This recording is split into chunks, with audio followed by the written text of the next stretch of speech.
रामाय रामभद्राय रामचंद्राय वेदसे रघुनाथाय नाथाय सीताय पतये नमः.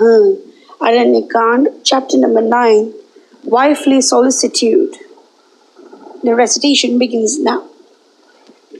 When they were well on their way from the abode of Sutikshna, who but allowed them to go in the view of the approaching extinction of Ravana and his hideous Rakshasa brood, Sita said to herself, "My lord, I well know, would not go back upon his promise to the rishis.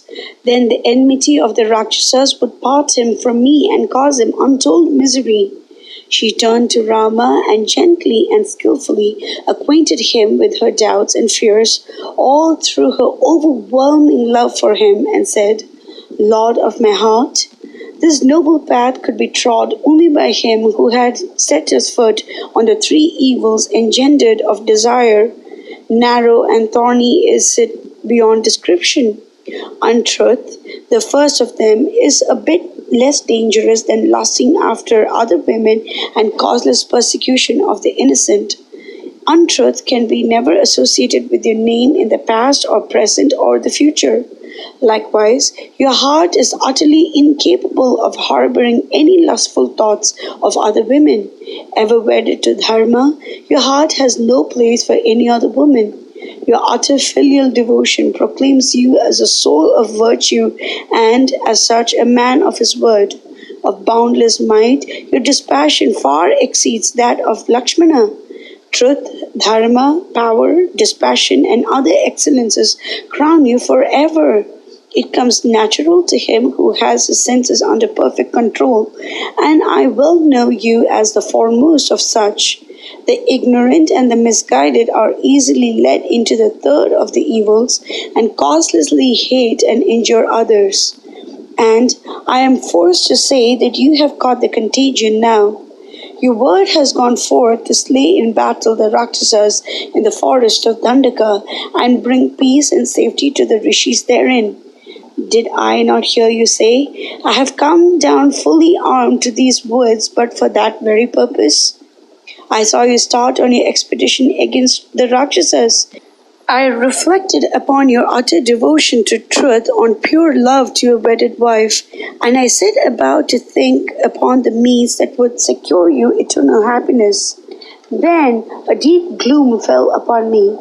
Rama, the servant of truth, would not fail to slay the Rakshasas as he had promised the rishis, nor would he injure those with whom he has no quarrel. I see no other chance for it but something connected with myself. I will be parted from him, and he could ill bear it, so utterly faithful is he to me. Now let me find a way out of this tangle. I see no other remedy but to prevent you from traveling through the forests of Dandaka. For you and Lakshmana cannot be kept from discharging your weapons at the cruel beasts and other beings that roam through it. Bows, arrows, swords, and spears but help to increase the strength and energy of Kshatriyas, even as dry and withered wood near a blazing fire. This reminds me of a story I have heard. There lived of yore a hermit, true of speech and pure of heart.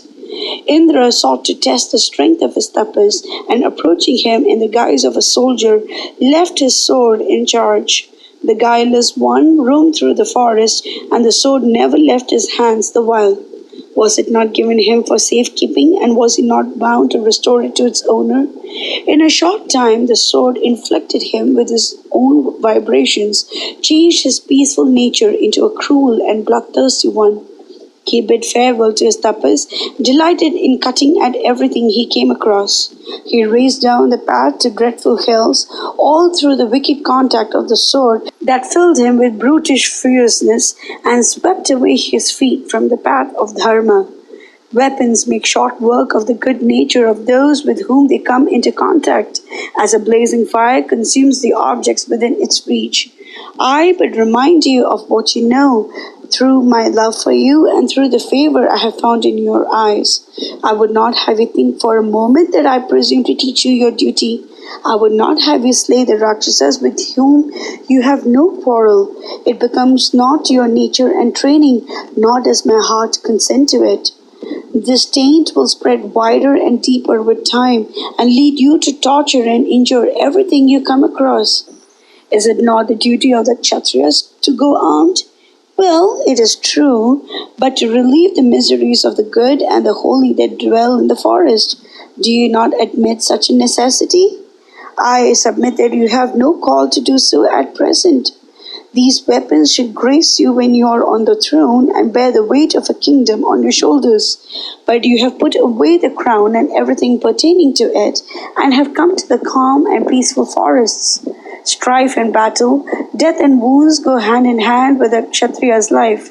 But you have donned the garb of a hermit whose energies are bent to secure the highest good of all beings.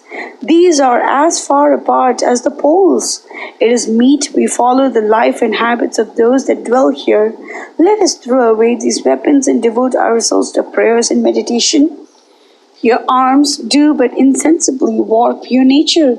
Let us resume the Kshatriya life when we have done with our exile and are once more at Ayodhya.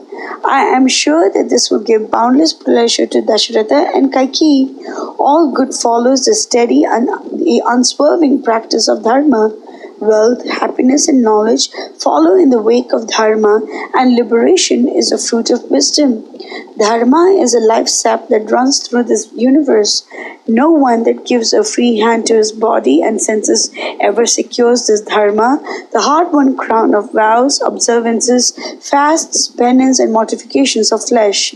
Hence, I submit that it is good for us to engage ourselves in tapas in this forest with a pure and undisturbed heart. No one knows better than yourself the aims of life and the means thereto. It is utter presumption for anyone to seek to teach you your dharma. It was but the woman in me that emboldened me to speak so. Take counsel of Lakshmana, take deeper counsel with your own heart, and do what seems to you best. It brooks no delay. Mangalam Kushlendraya Mahaniya Gunabdhe Chakravarti Dhanurjaya Sarvabhaumaya Mangalam.